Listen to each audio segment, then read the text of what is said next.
வேதாகமத்திலிருந்து சில வசனங்கள்.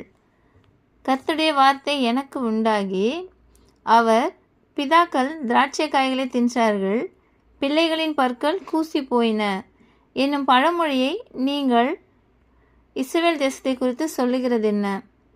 இஸ்ரவேலில் இந்த பழமொழியை சொல்லுவது இல்லை என்பதை என் ஜீவனை கொண்டு சொல்லுகிறேன் என்று கர்த்தராகிய ஆண்டவர் உரைக்கிறார். எல்லா ஆத்துமக்களும் என்னுடையவைகள்.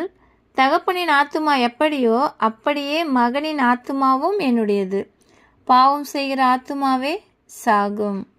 ஒருவன் நீதிமானாய் இருந்து நியாயத்தையும் நீதியையும் செய்து மலைகளின் மேல் சாப்பிடாமலும் இஸ்ரவேல் வம்சத்தாரின் நரகலான விக்கிரகங்களுக்கு நேராக தன் கண்களை ஏறெடுக்காமலும் தன் அயலானுடைய மனைவியை தீட்டுப்படுத்தாமலும் தூர ஸ்திரீயோடே சேராமலும் ஒருவனையும் ஒடுக்காமலும் கொள்ளையிடாமலும் இருந்து கடன் வாங்கினவனுக்கு அடைமானத்தை திரும்ப கொடுத்து தன் அப்பத்தை பசித்தவனுக்கு பங்கிட்டு வஸ்திரமில்லாதவனுக்கு வஸ்திரம் தரிப்பித்து வட்டிக்கு கொடாமலும் பொலிசை வாங்காமலும் அநியாயத்துக்கு தன் கையை விலக்கி மனிதருக்கு உள்ள வழக்கை உண்மையாய் தீர்த்து என் கட்டளைகளின்படியே நடந்து என் நியாயங்களை கைக்கொண்டு உண்மையாயிருப்பானாகில் அவனே நீதிமான், அவன் பிழைக்கவே பிழைப்பான் என்று கர்த்தராகிய ஆண்டவர் சொல்கிறார். ஆமென்.